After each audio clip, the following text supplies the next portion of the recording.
Welcome back to Radical and Relevant.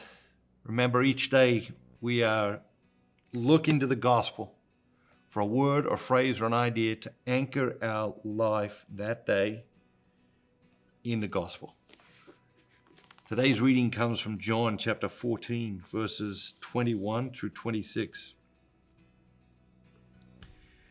He who has my commandments and keeps them, he it is who loves me. And he who loves me will be loved by my Father, and I will love him and manifest myself to him.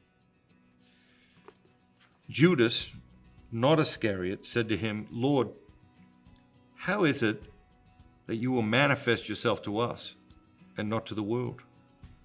And Jesus answered him, if a man loves me, he will keep my word, and my Father will love him, and we will come to him and make our home with him.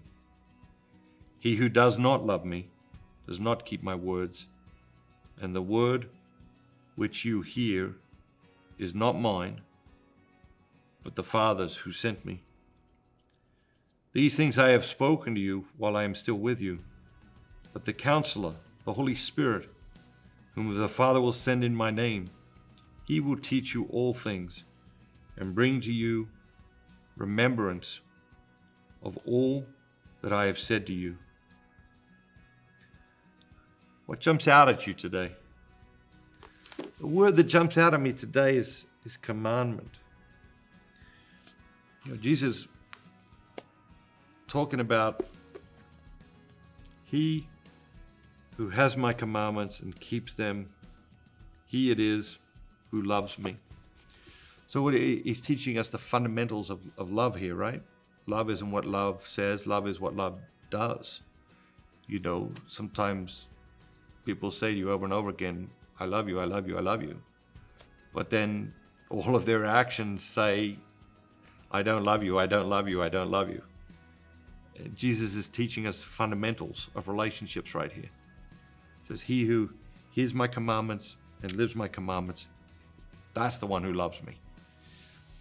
But the thing that struck me as I was reading this, just the word commandments, what came to my mind was the idea that we live in a troubled time. We live in a tortured time. And you read the news and it's like it's beyond disturbing, right? And sometimes I read it and I think, okay, like, which commandments are being broken in this one news story? And then I read it in the other direction. It's like,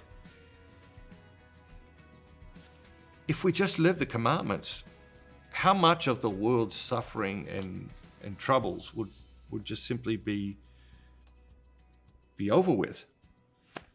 And I think that is a simple but a profound message for us to keep in mind. Like those 10 commandments, they are powerful. And they are powerful spiritually, they're powerful individually, but they're also powerful as an organizing principle for a society.